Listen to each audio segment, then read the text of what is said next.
केलं त्याचं आपली वडिलांनी पुन्हा घोषणा आर्थिक विषमतेस वाव मिळालेला आहे. लोकांनी संविधानाने पारायण करावे हा सल्ला दिला, त्याबद्दल धन्यवाद. या ठिकाणी एक सूचना करू इच्छितो की या लोकांकडे पावती बुका आहेत, त्यांनी त्या काउंटरवर बाबू शेख, मी या ठिकाणी आता पाचारण करतो, आयुष्यमान डॉक्टर श्रीनिवास खांडेवाले अर्थतज्ञ यांची ओळख सांगण्याची गरज नाही. स्वतः ते विद्यापीठामध्ये इकॉनॉमीचे अर्थतज्ञ होते. त्यांच्या हाताखालून अनेक लोक वृत्तपत्र 32 कलमी पत्र ते जे प्रकाशित झालं होतं ते प्रकाशित करणारे म्हणजे आमचे आदरणीय खांडेवाले साहेब. त्यांनी ते लेटर लोकमतमध्ये प्रकाशित केल्यामुळे त्यांच्यावर काय काय घेतले ते मगाशी आम्हाला त्यांनी सांगितलं. त्यांना खूप अडचणी जाणवल्या, परंतु ते घाबरले नाहीत.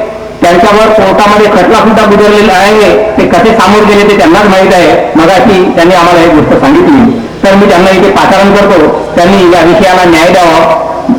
सर, तुमच्यावर बसलेले सर्व आदरणीय, आज हे जे साहित्य संमेलन भरवलं गेलं आहे त्यामध्ये देशामध्ये ज्या विषमता वाढत आहे त्याला जबाबदार घटक कोणते आणि त्यावर उपाययोजना काय करता येतील हा विषय ठेवला आहे. आयोजकांनी म्हटलं की त्यांना लोकांनी विचारलं की साहित्य संमेलनामध्ये आर्थिक विचार कसा काय आणि आर्थिक मुद्दा कसा काय. त्यांनी उत्तर दिलं, आम्ही रोज अर्थशास्त्र शिकवतो, आमच्याजवळ उत्तर तयार असतं की भूख नगण्य होऊ गोपावा. पोट भरल्याशिवाय साहित्य, संस्कृती, संगीत, नाटक काही होऊ शकत नाही. आधी पोट भरावं लागतं आणि त्याच्यामुळे पोट भरणं हे सगळ्यात मोठं साहित्य आहे. अनेक लोक आम्हाला म्हणतात की ते तुमचं अर्थशास्त्र आहे ना फार किचकट आहे, आम्हाला कळत नाही. आम्ही म्हणतो फार सोपं आहे. ज्याला 2 वेळेला जेवायचं आहे तो बरोबर आपली कारण सांगतो की मला इतकी मजुरी पाहिजे, माझा खर्च इतका आहे, माझी जबाबदारी इतकी आहे, मला एवढे पैसे पाहिजेत. त्यामुळे साहित्याचा जर आधार कोणता असेल, ज्याला आपण आधारशिला म्हणतो, फाउंडेशन म्हणतो, आर्थिक विकास आहे, लोकांचं रोजचं जगणं आहे. आणि त्या दृष्टीने साहित्यामध्ये हा विषय असावा असं मला आग्रहाने वाटतं आणि तो विषय ठेवला म्हणून मी आयोजकांचं अभिनंदनही करतो. गेल्या 40-58 वर्षामध्ये 1947 ते आता 50 वर्ष होतात 2007 मध्ये ह्या 50 वर्षाचे स्वातंत्र्य मिळून यामध्ये आर्थिक विकास झाला नाही का, उत्पादन वाढलं नाही का, उत्पादनाला जर किमती निघून तर आम्ही त्याला संपत्ती म्हणतो. एक टेलिव्हिजन निर्माण केला, त्याला 20,000 रुपये निघून म्हणजे 20,000 रुपयाची संपत्ती निर्माण झाली. शेतकरी खळ्यामधून गहू आणतो, त्या गव्हाला दर पोत्याची किमती निघून तेवढी संपत्ती निर्माण करतो. ही संपत्ती निर्माण होताना विषमता वाढले कशा? त्याचं एकमेव कारण आहे की श्रीमंत लोकांकडे या संपत्तीचा जास्त वाटा गेला आणि गरीब जिथे तिथेच राहिले, म्हणून दोघांमधलं अंतर वाटत गेलं. आज किती प्रकारचे विषमता आहेत जे आपल्या देशामध्ये समाजामध्ये वाढत आहेत. एक आहे व्यक्ती आणि व्यक्तीमधलं उत्पन्न. भारतामध्ये श्रीमंत लोक किती आहेत ते गेल्या 10-12 वर्षांमध्ये जगामधल्या श्रीमंत लोकांमध्ये भारतीय लोकांची गणना व्हायला लागली आणि श्रीमंत लोक निर्माण करण्यामध्ये आपला भारत आता 8वा नंबर आहे. आणि गरिबांना आरोग्य, शिक्षमता, घोडा जसा धावत जातो वाऱ्याप्रमाणे तशा वाढून राहिल्या. आणि इकडे तो धानाचा शेतकरी आहे की कापूस शेतकरी आहे, त्याचं उत्पन्न वाढत नसल्यामुळे, खर्चाचा मेळ जुळत नसल्यामुळे ते आत्महत्या करून राहिले. म्हणून गरीब ग्रामीण माणूस आत्महत्या करतो आणि श्रीमंत कारखानदार सरकारचे पैसे बुडवतो, समाजाचे पैसे बुडवतो, ही एका प्रकारची विषमता आहे. दुसऱ्या प्रकारची विषमता आहे प्रांतामधली. 5 प्रांत असे आहेत महाराष्ट्रात येतात आहे, महाराष्ट्र, गुजरात, कर्नाटक, की संपूर्ण भारताच्या 40% उत्पादन संपत्ती हे 5च राज्यांमध्ये निर्माण होते. आणि मग बाकीची जी राज्य आहेत ती गरीब आहेत, तिथली जी जनता आहे ती गरीब आहे. याला आपण प्रादेशिक विषमता म्हणतो. काही प्रदेश अति गरीब, काही प्रदेश अति श्रीमंत. तिसरी विषमता आहे स्त्री आणि पुरुषांमधली. आम्ही खूप म्हटलं की स्त्री पुरुष समान वागवले पाहिजेत, स्त्री पुरुषांना समान वागणूक दिली पाहिजे. लोकसंख्येची जनगणना केली गेली 2001 मध्ये. त्याचं चित्र असं दिसून आलं की समाजामध्ये काही समाजांमध्ये, प्रदेशांमध्ये मुलींना जन्म घेऊ दिला जात नाही. स्त्रियांची भ्रूण हत्या होते. मग तुम्ही मुलींना जन्म घेऊ देत नाही, फक्त तुम्हाला मुलंच जन्माला आलेली पाहिजे, ही विषमता कुठली? तर जेवढी संपत्ती वाढून राहिलेली आहे तेवढी आम्हाला मुलीला लग्न करून द्यावं लागेल, तिला शिकवावं लागेल, ती दुसऱ्याच्या घरी जाईल, म्हणून तेवढाही खर्च आम्हाला नको, आम्हाला मुलीच नको. हा अमानवीय विचार भारतामध्ये वाढला आहे.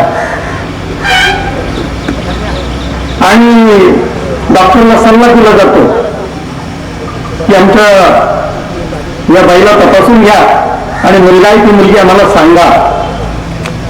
कायद्याने त्याच्यावर बंदी आहे, सांगता येत नाही डॉक्टरला. मग त्यांचे गुप्त शब्द आहेत. जय श्रीराम म्हटलं म्हणून मुलगा आहे, जय सीताजी म्हटलं म्हणून मुलगी आहे. ते डॉक्टरने जय श्रीराम म्हटलं की हा मुलगा मुलगा, मग चालू बरं आहे, ठीक आहे. पण मुलगी असेल तर होऊ देऊ नका. ही परिस्थिती श्रीमंत पंजाब सारख्या राज्यामध्ये सुद्धा निर्माण झाली. म्हणजे आर्थिक विकासामुळे आपोआप समानता प्रस्थापित होते असं आपण समजू नये. भारत देशाचा 50 वर्षाचा इतिहास दाखवतो की जे प्रदेश आणि जे श्रीमंत लोक झाले ते स्त्रीच्या समान हक्काच्या विरुद्ध आज वागतायत. मग कारखानदार श्रमिकांचं शोषण करतात. ज्याच्या हातात भांडवल आहे तो श्रीमंत, जो श्रमावर जगणारा आहे तो गरीब. म्हणून श्रम आणि भांडवल, स्त्री आणि पुरुष, एक प्रदेश दुसरा प्रदेश, कारखानदार आणि शेतकरी, या सगळ्या प्रकारच्या एक 15-20 मिनिटं बसल्यानंतर जो प्राणी निघून जातो असा शासकीय अधिकारी असतो. परंतु आम्ही विनंती केली की तहसीलदार साहेब माझं संपूर्ण भाषण तुम्हाला ऐकावं लागेल, ही एक विनंती आहे, मान्य करा. आणि ते म्हणतं मी सोडणार नाही, पूर्ण ऐकल्याशिवाय मी जाणारच नाही. त्याच्यामुळे मला आनंद झाला. मुंबईवरून माझ्या बरोबर आलेले साहित्य आणि संस्कृती इतिहासाचा पूर्ण अभ्यास असणारे अशोकराव बनसोडे, या बॅरिस्टर जोगेंद्रनाथ विचार मंडळावरती उपस्थित असलेले सर्व मान्यवर आणि लाखांदूर आणि लाखांदूर शहराच्या आजूबाजूने नागपूर पासून ते वळसा किंवा भंडाऱ्यापासून या ठिकाणी कार्यक्रमाला आलेल्या सर्व माझ्या बंधू भगिनी, माता पित्यांनो, आपल्या सर्वांना या निमित्ताने सप्रेम जय भीम, जय भीम.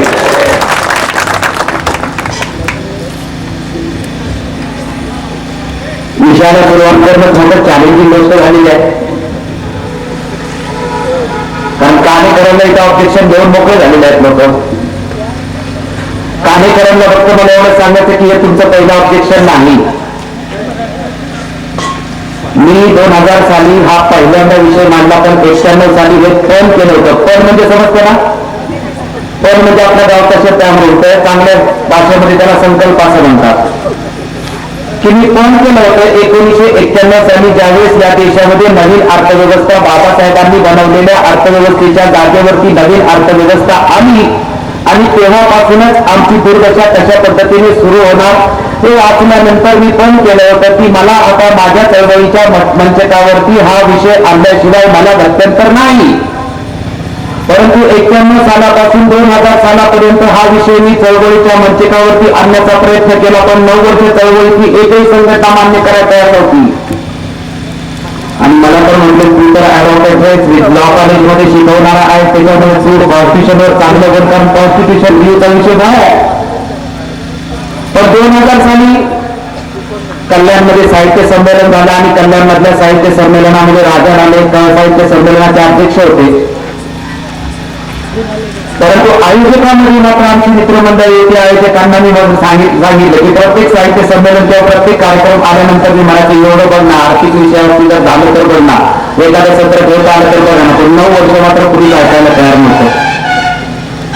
ऐकत ना तसं एखाद्या एरियात जयंतीला बोलवलं की बाबा तुम्ही सांगा ते बोलतो, पण तिथे जाऊन जबरदस्तीनं आर्थिक विषय बोलायचा, जबरदस्तीनं चांगला बोलतो तर आर्थिक विषय आपण ठेवूया. त्यावेळेस चळवळीतले सगळेच लोक राजा राणी सगळे मीटिंग बाबत उठले की तुम्हाला काय अक्कल आहे का, अर्थशास्त्राविषयी तरी साहित्य संमेलन घेऊ शकतो का, अर्थशास्त्राविषयी काय साहित्याच्या चर्चेत आणू शकतो का. तर त्याला मी म्हटलं तर किती भांडण झालं तरी मला हात विषय पाहिजे, संविधानाच्या विषयी मी बोलणारच नाही, कारण संविधानात सगळेच तज्ञ आले, सारा नाव मामाचा आणि एक नाही कामाचा. संविधान आणि अर्थशास्त्र हा फक्त तज्ञांनी विषय बोलायचा असतो, कारण सर्वांनी बोलल्यामुळे प्रस्थापितांनी त्याचा प्रचंड फायदा घेतलेला आहे. त्यामुळे मग त्या संमेलनामध्ये आयोजकांमध्ये आमची जरा आयोजकच होते, मग आम्ही ना याच्यामध्ये करणार जर दिलीप काकडे आयुष्य जर तुम्ही देत असाल त्याची इच्छा आहे संविधानावर बोलायची नाही. आणि मग मला तो विषय मिळाला की बाबा जागतिकीकरणावरती दिलीप काकडेंचं एक सत्र होतं, सांगतं अर्धा एक तास, तेही असं म्हटलं का तर हे आयोजकच वैतागलेले आहे. त्याच्यामुळे मग अध्यक्षाला मान्य करावं लागलं. आणि मग ज्यावेळेस तो दिवस उजाडला आणि साहित्य संमेलनाच्या दुसऱ्या दिवशीचं पहिलं सत्र पब्लिक आलं होतं. जागतिकीकरणात आंबेडकर हे पुस्तक लिहिलं, त्याच्यामध्ये रस्ता सुद्धा लिहिले, पब्लिक आलं होतं. पण एक माझ्या दृष्टिकोनातून अतिशय आनंदाची गोष्ट झाली होती की संमेलन अध्यक्ष राजा झाले होते, त्यांच्या मिसेसनी सांगितलं की तुम्ही खाली बसायचं. आणि माझ्या बरोबर बोलणारे 2-3 लोक होते, अध्यक्षपदासाठी होते, ते म्हटले की मला अध्यक्षपद पाहिजे, म्हणजे या सत्राचं अध्यक्षपद दिलं. त्यावेळेस नेमकं ते म्हटले की नाही कोणीतरी वाढलंय, मला जाऊन आलं पाहिजे, अध्यक्षपद सोडून गेले. दुसरे जे 2 होते ते त्याच्यातले आलेच नाही. आता मला आतमधून फार आनंद झाला होता, सगळ्या वेळ मला मिळणार म्हणून मला आनंद झाला होता. त्याच्यामुळे अध्यक्ष पण मीच आणि वक्ता पण मीच, असं ते सत्र झालं होतं. मला वाटले काय अर्धा पाऊण तास काहीतरी बोलायचं असेल तर बोलून हा काय बोलणार अर्थशास्त्रावर. मी जवळजवळ किती तास बोललो, 2.5 तास बोललो आणि लंच टाइमच करून टाकला. आणि मी बोलल्यानंतर राजा राणेंनी मी खाली उतरल्यानंतर माझ्या गळ्याला मिठी मारली आणि आंबेडकर चळवळीमध्ये किती मोठी चूक झाली की आम्ही फक्त कविताच बनत बसलो, आम्ही फक्त साहित्यच करत बसलो, परंतु पोटा पाण्याचे प्रश्न अन्न वस्त्र निवाऱ्याच्या प्रश्नावरती गेल्या 50 वर्षात आम्ही चर्चा सुद्धा करायला तयार नाही. आणि आजही कोणी तयार नाही. उद्या प्रश्न विचारतात आणि चळवळीच्या प्रश्नाची चर्चा नाही करणार तर मग कुठल्या प्रश्नाची चर्चा करणार. दुसरा प्रसंग घडला होता. मी लक्षात ऑफिसर त्यांच्या हस्ते जागतिकीकरणात डॉक्टर आंबेडकर पुण्यामध्ये पुस्तकाचं प्रकाशन केलं आणि त्या प्रकाशनाचा कार्यक्रम आधी बंधनी झाला. दुसऱ्या दिवशी सगळ्या वर्तमानपत्रामध्ये बातम्या आल्या. वर्तमानपत्रामध्ये बातम्या आल्यानंतर आणि कार्यक्रमाला काही लोक हजर होते. तर सगळ्यांनी त्याच्यामधल्या म्हणजे आपले जे विरोधक आहेत, आपले जे प्रस्थापित आहेत, मला नाव याची इच्छा नाही कोणते तुम्ही समजून जायचं की आपल्या संस्कृतीचे जे विरोधक आहेत, आपल्या प्रस्थापितांचे जे प्रस्थापित जे आहेत आपल्या विरोधामध्ये, अशा सगळ्यांनी जाहीर ऑब्जेक्शन घेतलं की जागतिकीकरणात आंबेडकरांचा काय संबंध. कारण जागतिकीकरण आजचं आहे आणि आंबेडकरांचे तर महापरिनिर्वाणचे पण सांगितलं झालं. आणि रिजनलायझेशन, प्रायव्हेटायझेशन, ग्लोबलायझेशन हे अलीकडचं आहे. त्यांना सोयी सुरू झालेलं आहे. खाजगीकरण, उदारीकरण, जागतिकीकरण. आणि तुम्ही सर्व ग्रंथ लिहिला की जागतिकीकरणात डॉक्टर आंबेडकर म्हणून बाबासाहेब आंबेडकरांच्या जागतिकीकरणामध्ये रोल काय, त्यांची भूमिका काय, हे सरळ सरळ तुम्ही लिहिताय. आणि हे पुस्तकच आहे. आणि 7 लोकांनी जाहीरपणे ऑब्जेक्शन घेतलं होतं पुण्यामधून. सगळ्या पुण्यातल्या आपल्या जेवढ्या संघटना आहेत, आपले जेवढे एरिया आहेत, त्या सगळ्या एरियामध्ये माझ्या नावाची एवढी बदनामी की काय यांनी चुकीचं काहीतरी करून गेलं म्हणून, काहीतरी चुकीचं करून गेलं म्हणून. आता म्हणजे चुकीचं करून मग ते म्हटलं की याचं एक्सप्लेनेशन देतो, म्हणजे एक्सप्लेनेशन देतो, पण जाहीर होऊन जाऊ द्या. 4 भिंतीच्या आतमध्ये दिलं तरी ते लोक काही मान्य करतील का? जाहीर होऊन जाऊ द्या. आणि मग पुण्याला किर्लोस्कर त्यांनी संत युनियनचं ऑफिस सभागृहामध्ये कोथरूडला जाहीर, म्हणजे हे चालू स्थिती जाहीर असतं. म्हणजे सरांना माहिती असावा प्रसंग की ते 7 लोकांनी होते, प्रस्थापित ब्राह्मण 7 लोक आले की त्यांचं ऑब्जेक्शन होतं की बाबासाहेब आंबेडकरांचे जागतिकीकरणात काय संबंध म्हणून. आम्ही त्यांनी आत्ता घातली होती हे ठेवल्यानंतर काय की आम्ही अगोदर बोलणार, प्रश्न विचारून तुम्ही त्याची उत्तरं द्यायची म्हणून. म्हटलं तयारी आहे. आल्यानंतर ऑन द स्पॉट म्हणजे ऐन वेळेला त्या लोकांनी पवित्रा बदलला, म्हणजे तुम्ही अगोदर भाषण करा, तुमचं व्याख्यान करा, नंतर आम्ही प्रश्न विचारू. आता मला बोलायला जास्त लागतं, सगळ्या महाराष्ट्राला माहित आहे. मी पुस्तक व्यवस्थित स्पष्टीकरण केलं 2-2.5 तास. माझं जे मत होतं ते मी पुस्तकातलं होतं ते व्यवस्थित स्पष्टीकरण दिलं आणि त्यांना म्हटलं की आता माझं संपूर्ण झालं, तुम्ही प्रश्न विचारा. म्हणजे कामल्या वगैरे त्याचं व्यवस्थित केलेलं आहे.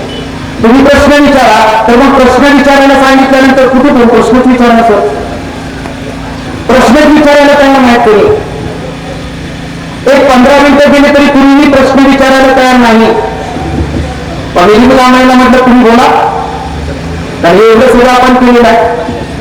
त्यावेळेस ते बोलले की याच्या अगोदर रामचंद्र भुंगेकरांनी हा विषय मांडला होता, याच्या अगोदर नरेंद्र जाधवांनी विषय मांडला होता, परंतु तुम्ही वेगळ्या पद्धतीने मांडला होता आम्हाला वाटलं होतं, परंतु तुम्ही हे 2-2.5 तासामध्ये जे बोलला त्याच्यामुळे आम्हाला सगळी स्पष्टीकरण मिळाली आणि तुमची भूमिका एकदम 100% बरोबर आहे. मी त्यांना काय उत्तर दिलं? मी त्यांना उत्तर दिलं की मी तुम्हाला स्पष्टीकरण देण्यासाठी हे व्याख्यान अजिबात केलं नाही, तुम्हाला स्पष्टीकरण देण्यासाठी हा कार्यक्रम अजिबात केला नाही. तुम्ही माझ्या लोकांच्या डोक्यामध्ये जे गोंधळ करताय, कन्फ्युजन करताय माझ्या समाजामध्ये की अर्थशास्त्रामध्ये बाबासाहेब आंबेडकरांचा काय संबंध आहे. या जगाला अर्थशास्त्राचा सिद्धांत एकमेव माझ्या बापाने सांगितलेला आहे. भारतीय रिझर्व्ह बँकेची निर्मिती माझ्या बापाच्या सिद्धांतामुळे झालेली आहे. या जगात असा एकच अर्थशास्त्रज्ञ होऊन गेला की त्याने जगापेक्षा सगळ्या अर्थशास्त्रज्ञांच्या पेक्षा एक जगावेगळा सिद्धांत मांडला आणि तो भारताने स्वीकारला, म्हणून 1991 सालापर्यंत या देशाची प्रगती झालेली आहे. आणि मग असं सांगितल्यानंतर मग कुठे काय जाऊ बोललं नाही, आमचं कुठलं आंदोलन म्हटलं नाही, आम्ही इकडे काम करतो, वेगळ्या वाटेने कुठल्या पण वाटेने काम कर, माझ्या समाजामध्ये विष पेरण्याचं काम करू नको. हे विष पेरण्याचं काम केल्यामुळे आमच्या देशामध्ये सगळे काय म्हणतात, अर्थशास्त्राविषयी समजायला फार कठीण, अर्थशास्त्राविषयी समजायला अतिशय किचकट अवघड अर्थशास्त्र हा विषय. आता मी जिथे जिथे जातो त्यांना पहिल्यांदा प्रश्न विचारतो, काय म्हणा अर्थशास्त्राविषयी अवघड सांगितलं कुणी तुला? तू वाचलंस नाही, तू शिकलाच नाही, तेव्हा त्याचा प्रश्नच कुठे तू वाचलंस का? नाही वाचलं, मग तुला कुणी सांगितलं अर्थशास्त्र? माझ्यासारख्या प्रस्थापित विद्वानांनी माझ्या विद्वानांच्या मनामध्ये सुद्धा विष पेरलेला आहे. अर्थशास्त्राविषयी येऊन जाऊ नको, अर्थशास्त्र अवघड असतं, त्याच्यात 5 लोक आहेत, बरोबर? अर्थशास्त्र विषय घ्यायचा नाही. अर्थशास्त्र विषय तू घेऊन तुम्ही दुसरा कुठलाही विषय घ्या आणि मग एक डिग्री घ्या, लवकर डिग्री मिळेल, चांगली नोकरी मिळेल. अर्थशास्त्र हा विषय एक साधा किती महत्वाचा आहे त्याच्यामध्ये सांगितलं. मी म्हटलं अर्थ आणि शास्त्र या 2 शब्दांचा मिळून बनलेला अर्थशास्त्र आहे. अर्थाचा अर्थ काय? काय अर्थाचा अर्थ तुम्ही सांगा? अर्थ म्हणजे काय है ना? पैशाचं शास्त्र माहित नाही असा इतर असलेला कुणी आहे का? पैशाचं शास्त्र माहित नाही असा पृथ्वीच्या पाठीवर एक तरी माणूस असू शकतो का? कारण पैशाशिवाय जगू शकत नाही. उलट जो शाळेत गेलेला नाही त्याला जास्त अर्थशास्त्र कळतं, कारण लिमिटेड मर्यादित उत्पन्नामध्ये तो आपलं संपूर्ण कुटुंब वागवत असतो. परंतु जास्त उत्पन्न असलं तरी साहेबांनी सांगितलं तशा 2-2 बाटल्या घेतो आणि त्याला अर्थशास्त्राची अक्कल येते, तो कसाही पैसा खर्च करतो. परंतु माझा गरीब माणूस मात्र व्यवस्थित त्याचं अर्थशास्त्र कुटुंब चालवतो. त्याच्यामुळे त्याला जेवढं अर्थशास्त्र माहित आहे तेवढं जगातल्या शिकलेल्या माणसाला अर्थशास्त्र माहित नाही. फक्त याचा फरक काय झाला, माझ्या भावा बहिणींचा फरक काय झालाय की शाळेत न गेलेल्या माणसांना तो जे जगत असतो त्यालाच अर्थशास्त्र म्हणतात आणि जगण्याच्या प्रत्येक पायरीला अर्थशास्त्रीय भाषेत काय म्हणतात एवढंच त्याला माहिती नसतं आणि शिकलेलं माहिती असतं. एवढंच फक्त दोघांच्यातला फरक आहे. जर आम्ही एखाद्या माझ्या भावाला इथे उतरून जर सांगितलं की अर्थशास्त्रामध्ये तुम्हाला जो पगार मिळतो आणि पगारामध्ये महिन्याचं सगळं सामान खरेदी करतात त्याला बजेट होतं ते म्हणतात अर्थशास्त्र. हे तर आम्हाला काही माहित नाही. तुम्ही कराच ना गाठीला बांधून ठेवतो पैसे, इकडे ठेवतो पैसे, कुठे कुठे पैसे ठेवतो. पैशाचं शास्त्र गरीबाला जेवढं कळतं तेवढं श्रीमंताला कळत नाही. कारण श्रीमंताला शास्त्र करण्याचा प्रश्नच येत नाही. कारण नियमाने तो जगतच काय त्याच्याकडे प्रमाणापेक्षा जास्त पैसे असतात. म्हणून नियोजन नावाची जी संकल्पना असते ती गरीबाला जेवढी जमते ती श्रीमंताला कधी जमली नाही. आणि श्रीमंताच्या हातात नियोजन दिलं म्हणून तर वाट लागली संपूर्ण गरीब देशाची, म्हणून तर वाट लागली. अर्थशास्त्र हा विषय म्हणजे जगण्याचं शास्त्र. अर्थशास्त्र म्हणजे जगण्याचं शास्त्र.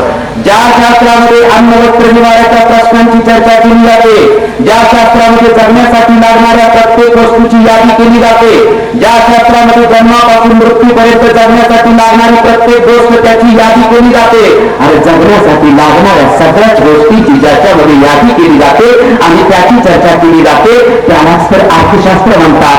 अर्थशास्त्र म्हणजे जगण्याचं शास्त्र. जगण्याच्या शास्त्रापासूनच तुला सांगितलं की हे अवघड आहे, किचकट आहे, प्लीज काय सोडून दे. हे तू सोडून दिल्यामुळे तुझं जगणं चुकीचं झालंय. तुझ्यावर अन्याय अत्याचार होतोय, तुला तोड द्यावा लागतोय, तुझ्यावर तोड द्यावा लागतोय, तुला काय काय करावं लागतंय. या कुठल्याच गोष्टीचा तुला कसं लुटलं जातं त्याचं अजिबात ज्ञान नाही. कारण तुला अर्थशास्त्र माहितच नाही.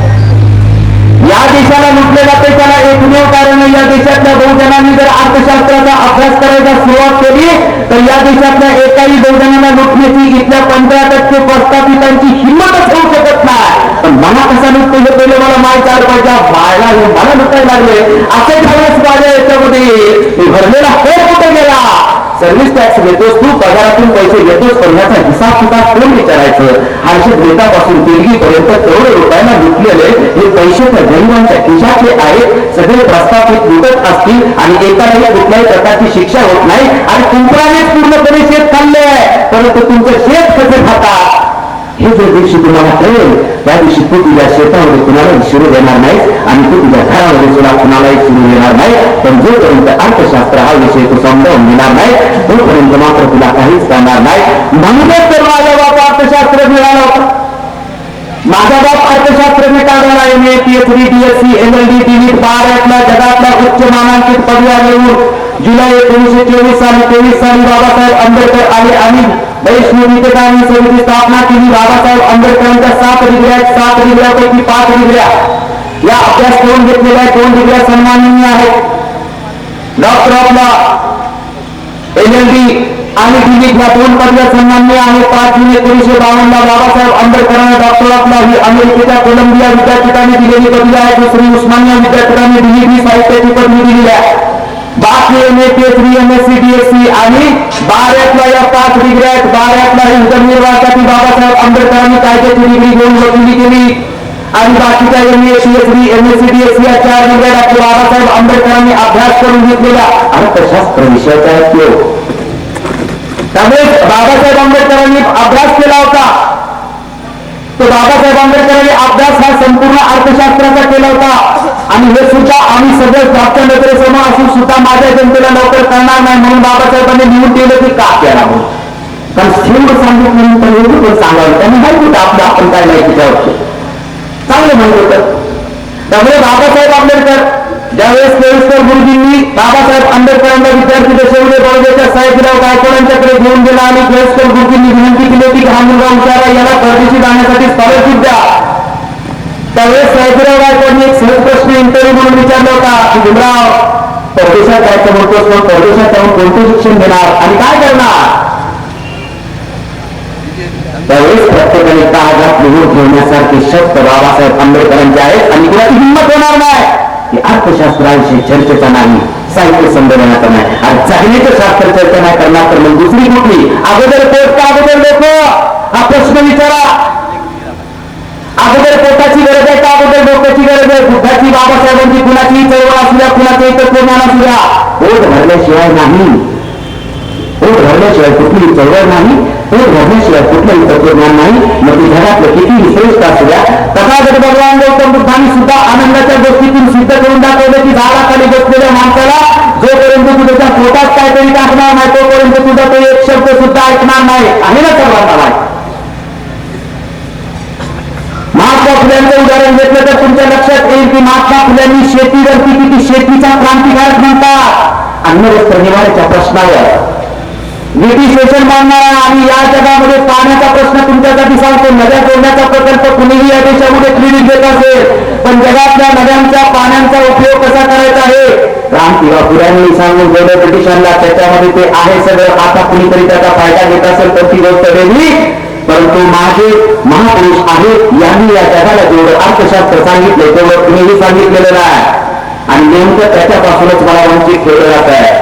जगण्याचे प्रश्न वंचित ठेवल्या म्हणून अन्याय अत्याचार होतोय. अन्याय अत्याचार का होतोय याचं चोर सोडून संन्यासाला पकडण्यासारखं दुसऱ्याच विषयी चर्चा करा. आणि डोक्याचं खोबरं करून कशाला घेतो तेवढं पोट भरून घे. पोट भरल्यानंतर जरा निवांतपणे चर्चा करायला मग बुद्ध काय म्हणतात, तो बाबासाहेब काय म्हणतात, पण पोटात नाही. आणि मग आपण तू काय चर्चा करू शकतो. त्यामुळे डॉक्टर बाबासाहेब आंबेडकरांनी सयाजीराव गायकवाडांच्याकडे ज्यावेळेस बाबासाहेब होते त्यावेळेस बाबासाहेब आंबेडकरांनी सयाजीराव गायकवाडांना उत्तर दिलं, मी परदेशात जाऊन आणता ते आणतं, हे बाबासाहेब आंबेडकरांनी सांगितलेलं होतं. त्याच्यामुळे हा विषय अतिशय महत्वाचा आहे. या विषयाच्या दृष्टिकोनातून ज्यावेळेस राजराजांनी माझ्या गळ्यात काळा घातला आणि हा विषय चर्चेला गेला पाहिजे 2000 सालापासून त्याच्यावरती मग अनेक ठिकाणी त्याचं आता आपल्याकडे कसं आहे साहित्य समूह किंवा आपल्याला काही एखादी गोष्ट मिळाली म्हणून प्रत्येक जिल्ह्यात झालं पाहिजे, आमच्याकडे झालं पाहिजे, आमच्याकडे झालं पाहिजे, आमच्याकडे झालं पाहिजे. आपल्याला विषय मिळाला की आपण तो देतो. तसा गेल्या 7-8 वर्षांमध्ये संपूर्ण महाराष्ट्रामध्ये महाराष्ट्राच्या बाहेर आसाम पोलिसांमध्ये सुद्धा या ग्लोबलायझेशन प्रायव्हेटायझेशन लिबरलायझेशन बाबासाहेब आंबेडकरांची मिश्र अर्थव्यवस्था त्याच्या जागेवर मुक्त अर्थव्यवस्था आणि ती मिश्र अर्थव्यवस्था काय आणि मुक्त अर्थव्यवस्था काय समजावून घेणं अतिशय आवश्यक आहे. कुठल्याही संध्याकाळी आराम माणसाने जावा आणि घरी आपल्या मुलाच्या अर्थशास्त्राचं पुस्तक बघा आणि त्या पुस्तकाचं फक्त अनुक्रमणिका बघा. अनुक्रमणिकेमध्ये फक्त कुठले विषय आहेत तेवढंच बघायचं म्हणजे अर्थशास्त्राचं महत्व कळेल. जगण्याचे सगळे यादी आहे त्याच्याकडे. एका कुटुंबाचं जे बजेट असतं खर्च असतो तोच समाजाचा खर्च, तोच राज्याचा खर्च. त्यामुळे ज्याने तुम्ही ऑब्जेक्शन घेतलं असेल तो आज्ञानी आहे की अन्न वस्त्र निवाराचे प्रश्न चर्चा करू नका, कारण लोकच ज्ञान होती लोकांना कळेल. कसं कळेल तर या ठिकाणी मी तुम्हाला फक्त बाबासाहेब आंबेडकरांच्या अर्थशास्त्र असलं पाहिजे संविधानाची 2 उद्दिष्ट सांगितलेले आहे. भारतीय संविधान आणि त्या संविधानांतर्गत हा विषय आपण चर्चा करतो. बाबासाहेब आंबेडकरांनी 2 उद्दिष्ट समजावून सांगितलेले. बाबासाहेब आंबेडकर म्हणतात की संविधानाची 2 उद्दिष्ट आहेत. एक राजकीय लोकशाही यशस्वी करणं आणि दुसरं आर्थिक लोकशाहीचा आदर्श यशस्वी करणं. एवढी 2 उद्दिष्ट सांगितलेले आहेत. To framing the Indian Constitution, 2 objects are there. Babasaheb Ambedkar म्हणतात की lay down the economical ideal, इकॉनॉमिकचा आदर्श या देशामध्ये घालून देण्याचे उद्दिष्टासाठी हे संविधान दिलेला. त्या संविधानाची स्वातंत्र्य, समता, न्याय, बंधुत्व ही 4 तत्व आहेत. या 4 तत्वाचा या 2 गोष्टी सिद्ध करताना उल्लंघन कुठेही झालं नाही पाहिजे. समजावून अर्थ घेण्याची गल्लत कुणीही करता कामा नये. कारण 2 उद्दिष्ट आहेत, एक राजकीय, दुसरं आर्थिक. राजकीय उद्दिष्ट यशस्वी करण्यासाठी मूलभूत हक्क सांगितलेले आहेत आणि आर्थिक एकत्व सांगितले. आणि याच्या व्यतिरिक्त जे संविधान आहे ते या दोघांना प्रॅक्टिस मध्ये आणण्याची अंमलबजावणी राज्यपाल, पंतप्रधान, निवडणूक संविधानामध्ये 2च सांगितले. मूलभूत हक्क आणि डायरेक्टिव्ह प्रिन्सिपल यशस्वी करण्यासाठी बाकीची सगळी मशिनरी आहे. मूलभूत हक्क आणि डायरेक्टिव्ह तुम्हाला दिलेली आहे, परंतु आर्थिक घेतलेला यांनी त्याचाच तर गैरफायदा घेतलेला यांनी. कारण मूलभूत हक्काचं उल्लंघन झालं तर आपल्याला आर्टिकल 32 प्रमाणे हायकोर्ट आणि सुप्रीम कोर्टामध्ये त्याला चालू म्हणजे मार्गदर्शक तत्वाचं जर या देशातल्या लोकांनी उल्लंघन केलं तर मात्र त्याला कुठल्याही कोर्टामध्ये चालित करता येत नाही. 5 वर्षाने लोकांच्या कोर्टात म्हणजे निवडणुकीच्या माध्यमातून याचा हिसाब किताब विचारायचा असतो. आणि आर्थिक लोकशाही हा चर्चेचा विषय संविधानाने सांगितला, बाबासाहेबांनी सांगितला की विचारा या देशातल्या जे कोणी राजकीय पक्ष म्हणून निवडणुकीला उभे राहतात आणि निवडणुकीला उभे राहिल्यानंतर तुम्ही 5 वर्षामध्ये मार्गदर्शक तत्वाच्या प्रमाणे काय काय केलं. या देशाच्या अन्न वस्त्र निवाऱ्याचं काय केलं तुम्ही, या देशाच्या कामगाराचं काय केलं असतो. अरे आर्थिक लोकशाही हा विचार, हा चर्चेचा विषय संविधानाने सांगितला, बाबासाहेबांनी सांगितला की विचारा या देशातल्या जे कोणी राजकीय पक्ष म्हणून निवडणुकीला उभे राहतात आणि निवडणुकीला उभे राहिल्यानंतर तुम्ही 5 वर्षामध्ये मार्गदर्शक तत्वाच्या प्रमाणे काय काय केलं, या देशाच्या अन्न वस्त्र निवाऱ्याचं काय केलं तुम्ही, या देशाच्या कामगाराचं काय केलं, या देशाच्या व्यापाराचं काय केलं, या देशाच्या उद्योगाचं काय केलं. हे जे सगळं जगण्याचे प्रश्न या देशाच्या 102 कोटीपेक्षा जास्त लोक आहेत त्यांचा अन्न वस्त्र निवारा आणि संपूर्ण या देशाच्या लोकांचे सगळे प्रश्न व्यापार उद्योगाचे आहेत. हे सगळ्या गोष्टी मार्गदर्शक तत्वामध्ये सांगितलेल्या आहेत आणि हे चर्चा करू नका म्हणतात. मग कामगाराचं साहित्य संमेलन चर्चेला घेतलं तर तो मार्गदर्शक तत्वातलाच विषय आहे. व्यापाऱ्यांची चर्चा करणं तो त्याच्यातलाच विषय आहे. उद्योगपतींची चर्चा करणं हा त्यांच्यातलाच विषय आहे. सगळे तरी मार्गदर्शक विषयातले आहे. हे सगळे अर्थशास्त्रातला हा एक मुद्दा आहे.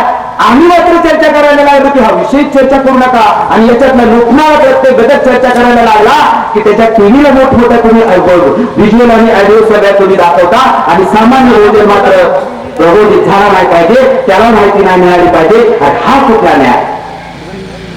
म्हणून माझ्या आगामी बंधू भगिनींना एवढीच आणि कार्यकर्त्यांना एवढीच विनंती आहे की दुसरा विषय नंतर घ्या, अगोदर पोटोबा आहे, अगोदर पोटाचे प्रश्न आहेत. माझ्या बापाने अर्थशास्त्र शिकलं तर त्यासाठी शिकलं, कारण तुझं पोट भरल्याशिवाय या देशामध्ये बाबासाहेब आंबेडकरांनी जर आम्हाला शिक्षण सत्ता आणि संपत्तीमध्ये जर आमचा वाटा आम्हाला मिळवून दिला नसता तर आम्ही बोलू शकलो असतो का. ज्यावेळेस शिक्षण सत्ता आणि संपत्तीमध्ये आम्हाला वाटा नव्हता त्यावेळेस असं बोलायला होतं का, मोठे होतो, बहिरे होतो. बोलायचा अधिकार नव्हता, कारण पोटाच्या प्रश्नासाठीच इकडे तिकडे आपण भटकत होतो. पोट भरल्यानंतर मग माझा पोरगा डॉक्टर झाला पाहिजे का, इंजिनियर झाला पाहिजे का, वकील झाला पाहिजे का, डायरेक्टर झाला पाहिजे हे विचार करू शकता. पण पोटच भरत नाही तर पोराला शिकवण्याचा प्रश्न येतच कुठे. अगोदर पोटाचा प्रश्न आहे आणि नंतर डोक्याचा प्रश्न आहे. ज्ञान विचार तत्वज्ञानाने जगात कधी कुणाचं पोट भरलेलं नाही आणि भरत सुद्धा नाही. अगोदर पोट भरलं पाहिजे. या पोटामधून खाल्लेल्या अन्नाचं रक्त होतं आणि ते रक्त मेंदूला पुरतं आणि मग मेंदू काम करतो. मेंदूने काम करण्यासाठी अगोदर पोटाची थैली भरणं अतिशय आवश्यक असतं. त्या पोटाच्या थैली भरणाऱ्या शास्त्राला अर्थशास्त्र असं म्हणतात आणि संविधानाने आर्थिक विषय हा चर्चेचा विषय ठेवलेला आहे. राजकीय विषयाचं उल्लंघन केलं तर तुम्हाला कोर्टात जाता येतं, पण आर्थिक विषयाचं उल्लंघन केलं तर तुमच्या कोर्टामध्ये सगळे येणार आहेत आणि लोक म्हणतात की याच्यावर चर्चा करू नका, किती अज्ञान, किती अज्ञान. विचार तर करा, कारण डायरेक्टिव्ह प्रिन्सिपलला चॅलेंज नाही करायचं. व्यापाऱ्यांनी काय केलं, उद्योगपतींनी काय केलं, संघटनांनी काय केलं, आमच्या अन्नवस्त्र निवाऱ्याचा कसा कसा नुकत्याचा प्रसंग केलेला आहे याची चर्चा करू नका म्हणतात. आपण अर्थशास्त्रावर किती बाहेर बघता येईल. म्हणून माझ्यासारख्याने कोण केलं होतं नाही की हे समाजाच्या समोर वस्तुस्थिती मांडल्याशिवाय राहायचं नाही, कारण आंबेडकरी चळवळीच्या लोकांना जोपर्यंत कळत नाही तोपर्यंत डोक्यात एकदा का मग कुणाची गळी करत नाही, कारण ते बाबासाहेबांचं प्रश्न तरी कुणाची गळी करणार नाही. म्हणून एवढंच आहे आंबेडकरी चळवळीतल्या कार्यकर्त्यांना. पण इथे माझा फक्त जाहीरपणे सांगणार की हा विषय मी सांगितला होता. तुमच्यावर कुणीच ऑब्जेक्शन घेतला असेल तरी त्याला उत्तर द्यायची माझी तयारी आहे कुठेही त्याला. आणि ज्यांनी प्रश्न विचारले असतील त्यांना हे भाषण कदाचित टेप केलं असेल तर ऐकावा, नाही तर माझ्याकडे चर्चेला ना की या देशामध्ये संविधानाने जो चर्चेचा विषय दिलेला आहे नेमका तोच विषय चर्चा करू नका तुम्ही म्हणताय.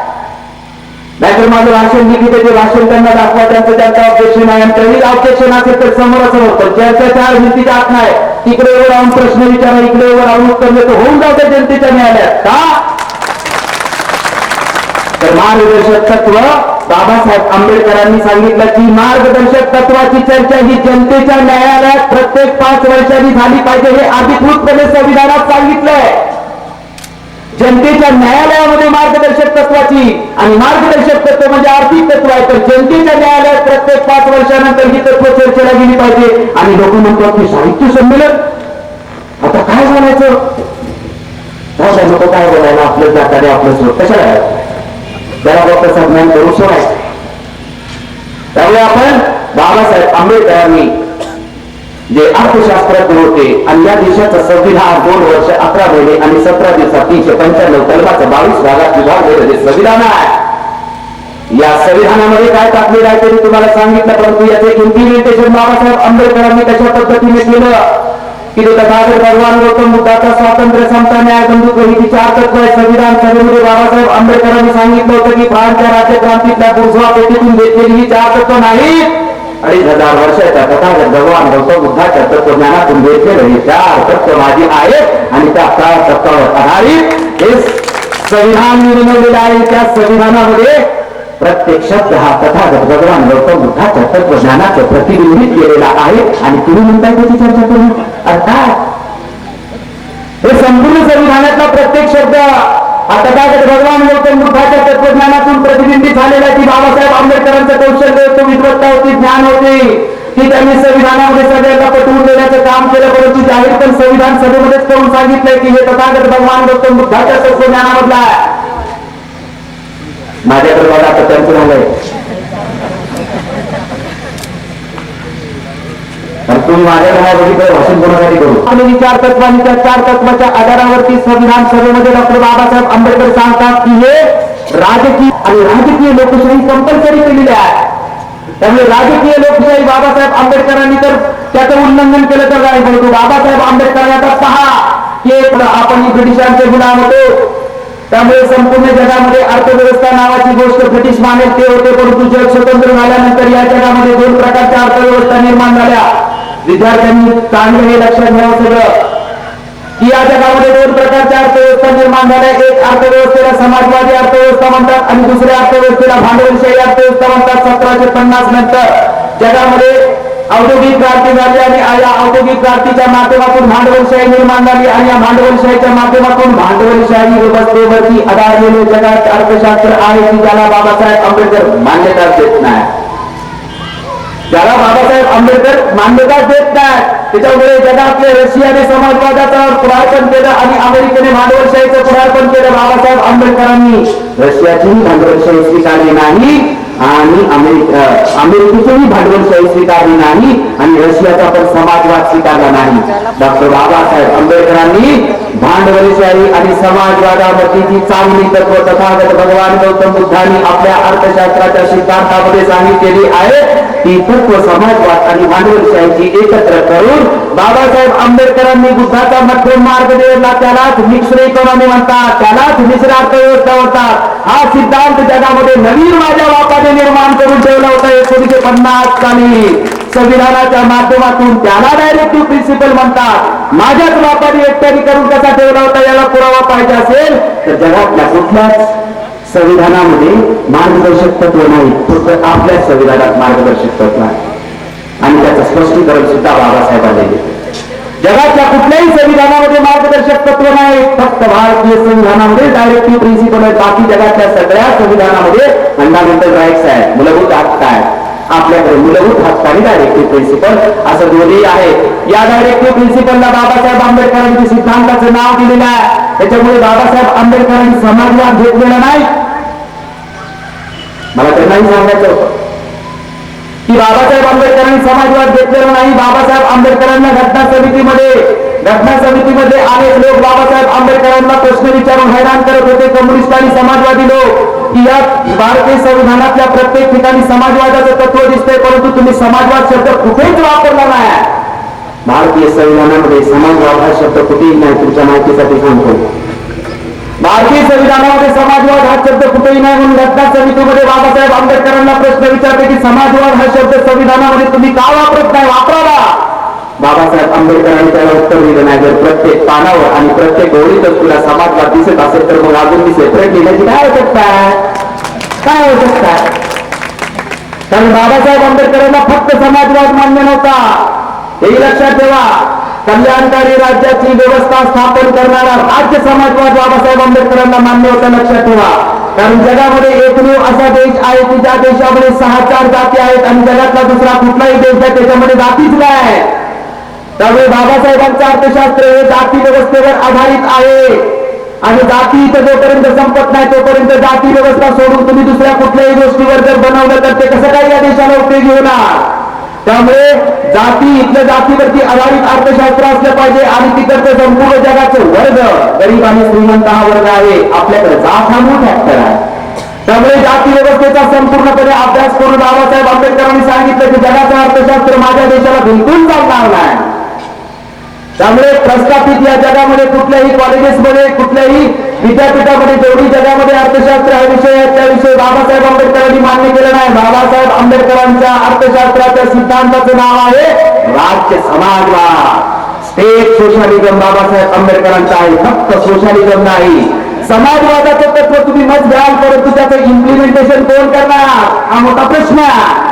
या देशात 6,000 जाती आहेत, तर या देशातल्या 6,000 जाती आहेत. कुणी कमी जास्त कोणाची लोकसंख्या असेल, परंतु 6,000 देश जर 6,000 जाती जर तुम्ही म्हटलं तर प्रत्येक जाती मायनॉरिटी मध्ये आहे. तर यांना न्याय कोण देणार? तर यांच्या कल्याणाची व्यवस्था ही फक्त शासनाने केली पाहिजे.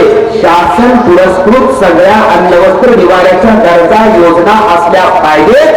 त्या बाबासाहेब आंबेडकरांनी सिद्धांताला म्हटलं की स्टेट सोशलिझम, स्टेट पुरस्कृत, स्टेट स्पॉन्सर, राज्य पुरस्कृत. त्यामुळे जर एखादी छोटी जात असेल, कमी लोकसंख्या असेल, तरी तिला सरकारकडे दाद मागता येतो, मोर्चा काढता येतो, सरकारकडे त्याच्या अन्यायाची वाचा फोडता येते.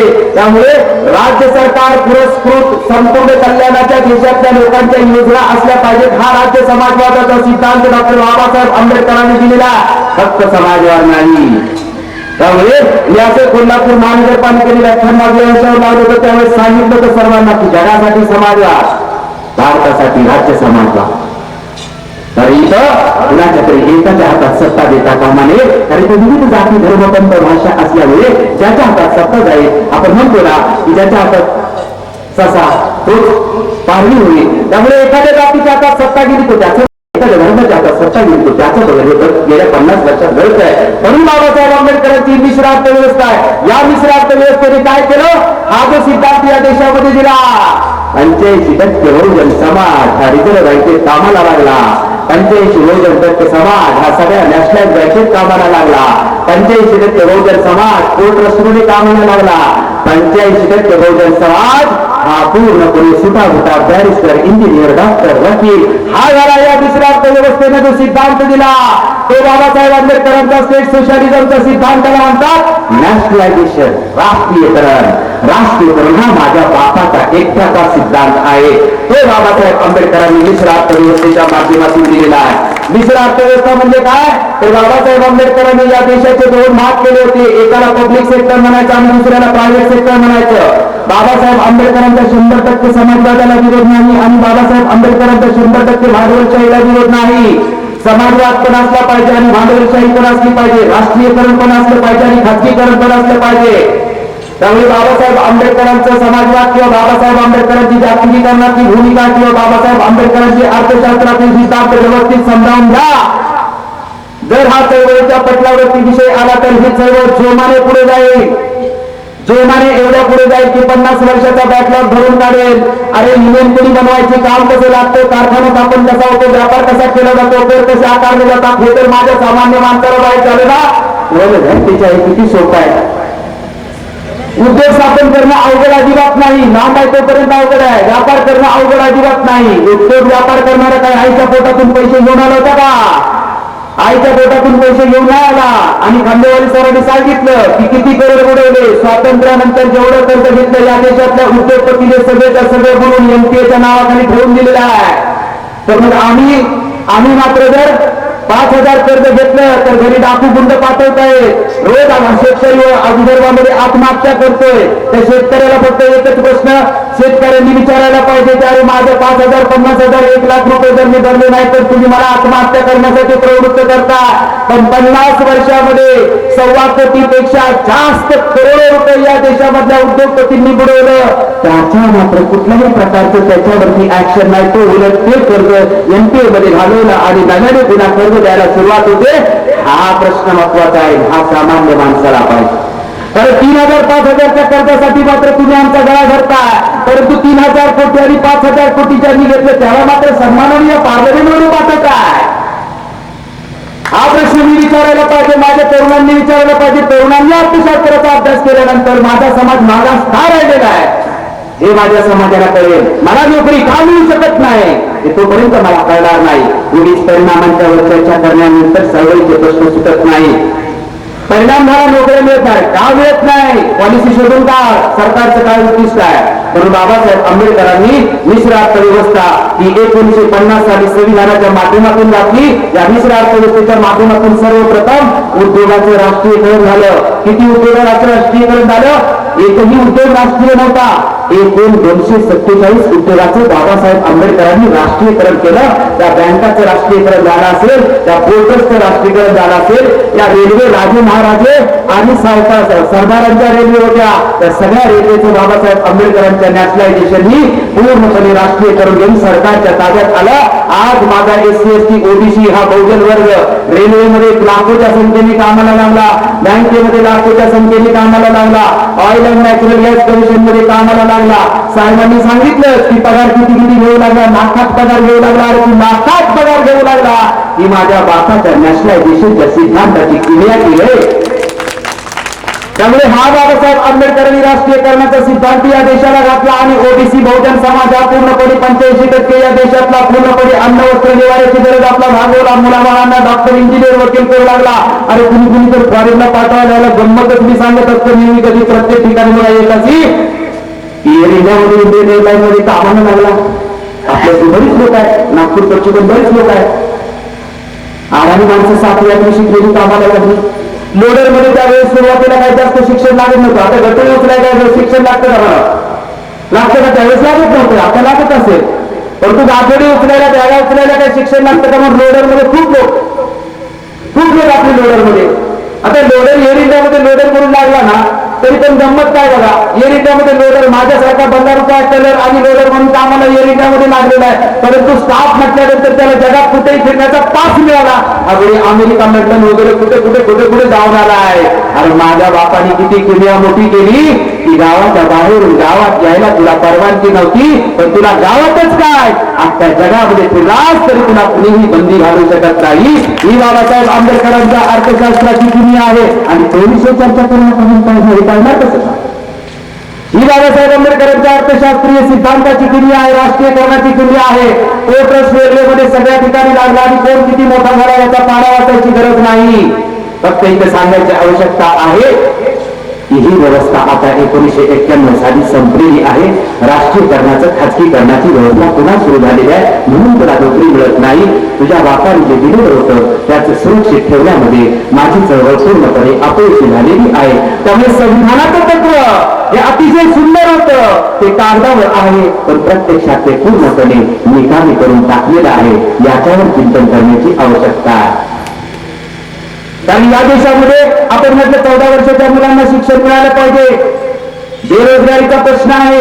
या देशामध्ये जेवढे कामगार कायदे झाले, या देशामध्ये व्यापाराचे कायदे झाले, व्यापार, उद्योग, कामगार आणि नोकरी या सगळ्यांच्या कल्याण, अन्न वस्त्र निवाऱ्याचं जे आहे हे सगळं मार्गदर्शक तत्वामध्ये येतं आणि सगळे कायदे झालेले आहेत ते अर्थशास्त्राचा बाबासाहेब आंबेडकरांचा हा मार्गदर्शक तत्वाचा सिद्धांत आहे. संविधानातला 4था धारा अतिशय महत्वाचा या देशाच्या क्रांतीसाठी आहे. परंतु ही सगळी प्रगती आपली ज्यावेळेस 50 सालापासून 91 सालापर्यंत होते, तो डॉक्टर, इंजिनियर, वकील, ओबीसीचा होतो, जनरल होतो, एससीचा होतो, एसटीचा होतो, या सगळ्यांनी होऊ नये म्हणून या देशात जुलै 1991 साली या देशामध्ये मिश्र अर्थव्यवस्थेच्या जागी मुक्त अर्थव्यवस्था आली आणि त्या मुक्त अर्थव्यवस्थेच्या माध्यमातून खाजगीकरण, उदारीकरण, जागतिकीकरण ही व्यवस्था जुलै 1991 साली प्रस्थापित झाली आहे.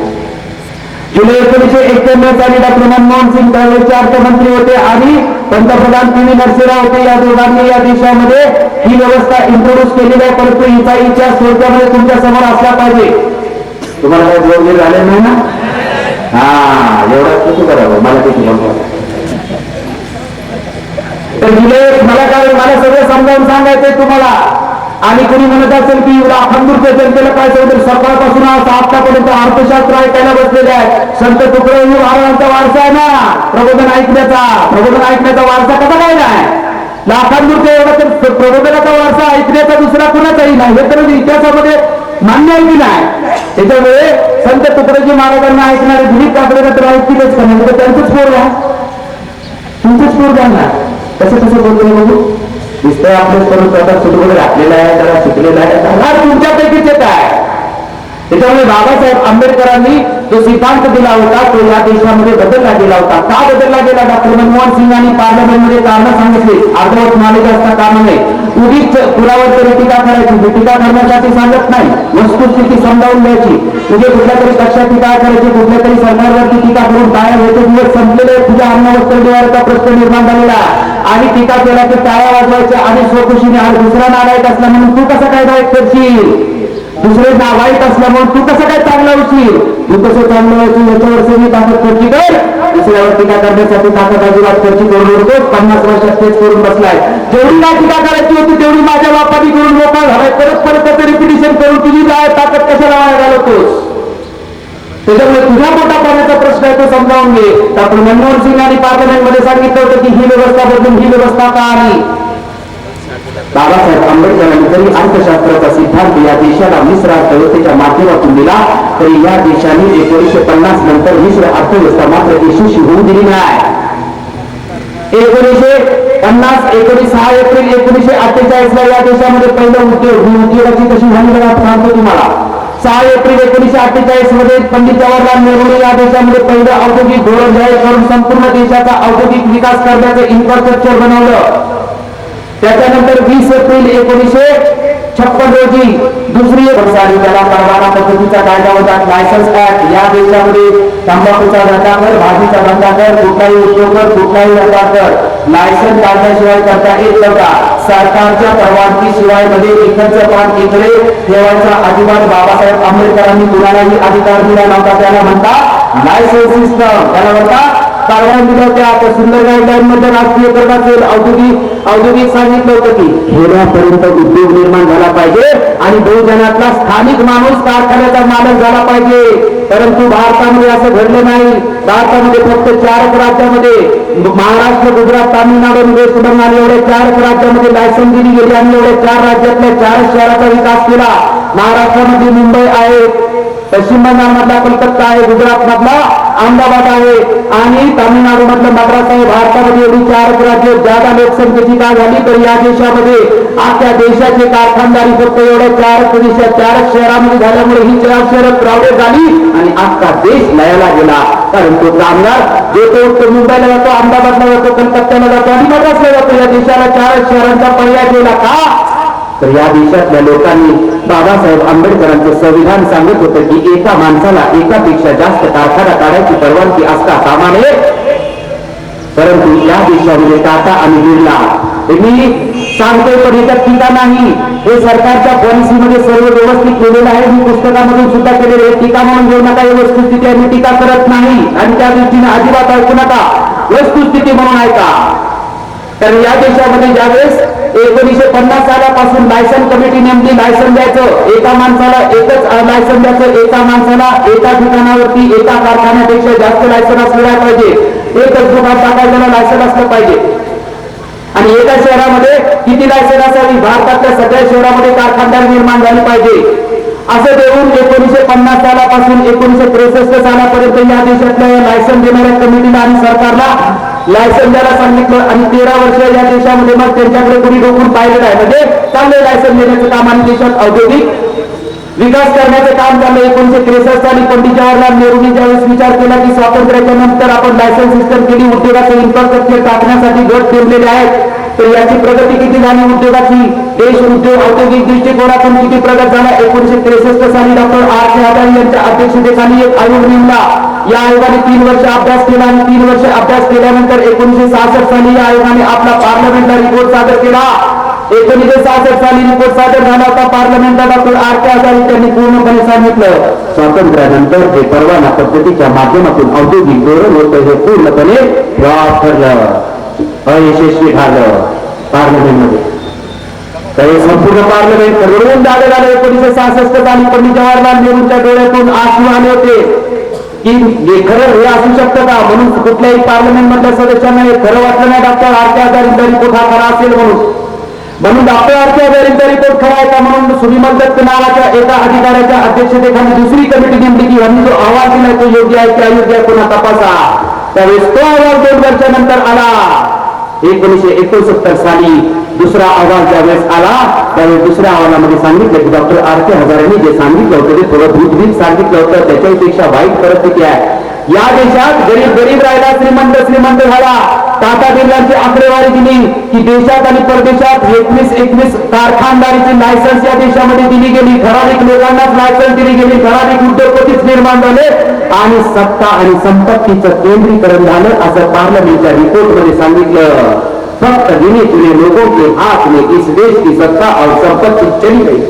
पंडित जवाहरलाल नेहरूंच्या डोळ्यातून अश्रू आलं की माझ्या स्वातंत्र्यानंतर ठरवलेला औद्योगिक विकासाचा आराखडा पूर्णपणे अपयशी झाला.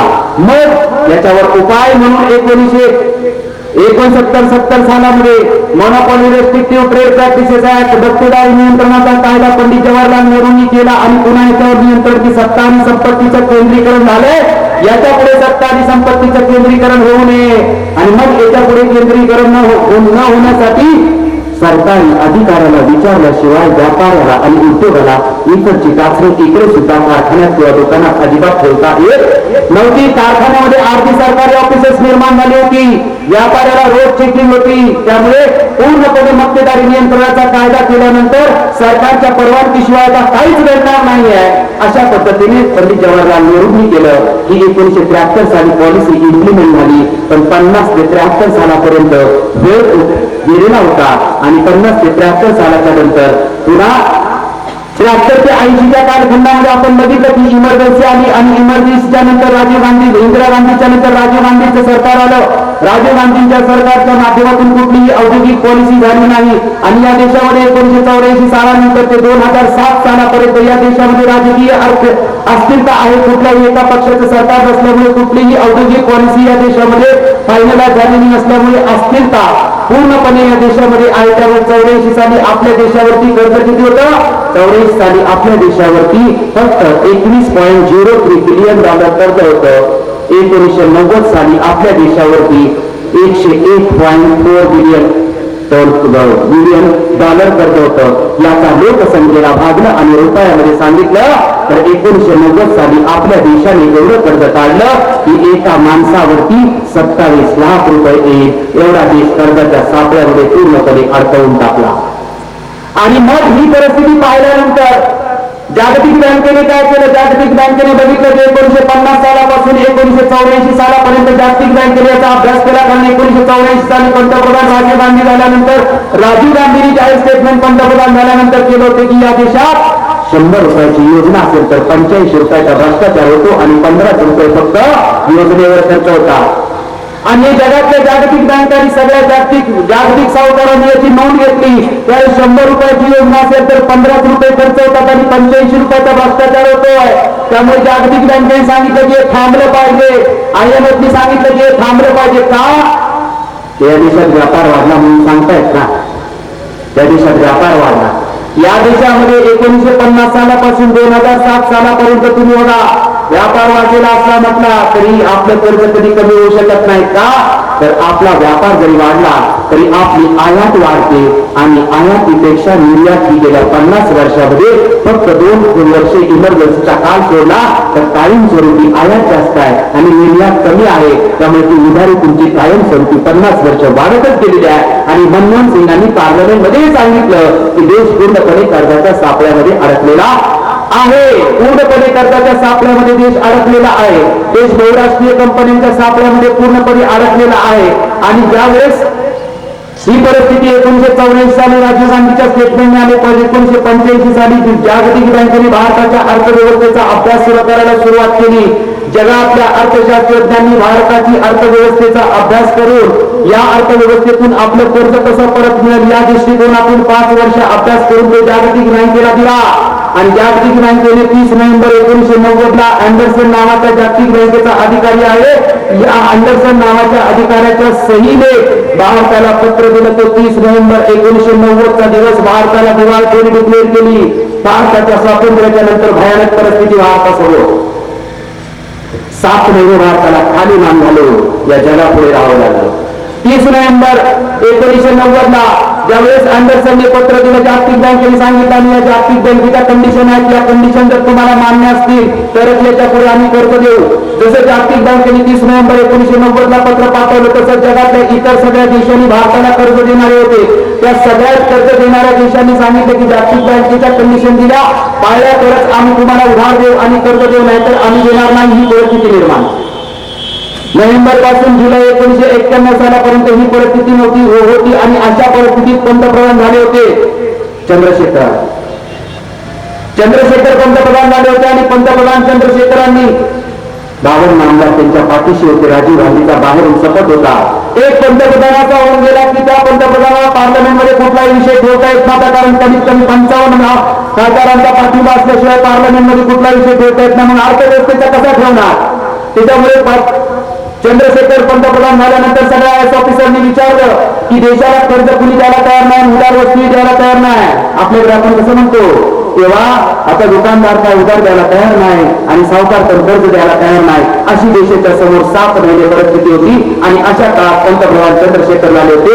चंद्रशेखरला माहित आहे की कंडिशन मान्य करण्यासाठी पार्लमेंटमध्ये ठेवावं लागेल आणि पार्लमेंटमध्ये मला कुठल्याही प्रकारचं मेजॉरिटी नाही, त्याच्यामुळे हे बिल डिस्कस होऊ शकत नाही.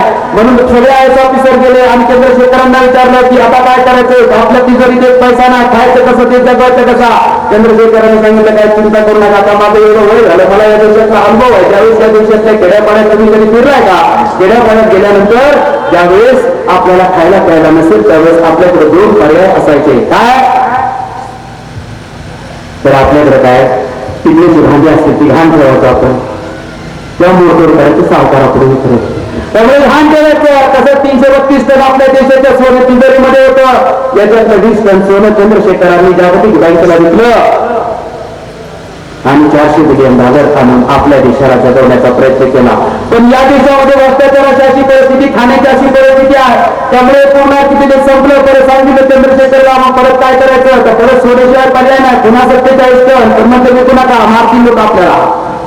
47 टन सोनं घेतलं आणि 47 टन सोनं जागतिक बँकेमध्ये घाण ठेवलं आणि घाण ठेवून आलेल्या पैशामध्ये सांगितलं की हे पैसे संपले की इलेक्शन पुरतं शिल्लक ठेवा आणि जिल्हे पैसे संपेपर्यंत मी राज्य करणार आहे, नंतर राजीनामा देऊन टाकणार, कारण आता परत किती वेळ करून खायचं देशात. त्यामुळे जसे पैसे संपले तसं पैसे संपले की चंद्रशेखरांनी राजीनामा दिला होता. राजीनाम्याचं कारण काय होतं म्हणजे राजीव गांधींनी माझ्या पाठीवर शिपाई ठेवलं. पंतप्रधानांच्या पाठीवर शिपाई कोण ठेवलं? साधं कारण होतं, खरं कारण हे होतं राजीनामा देण्याचं कारण तेच चालवलं.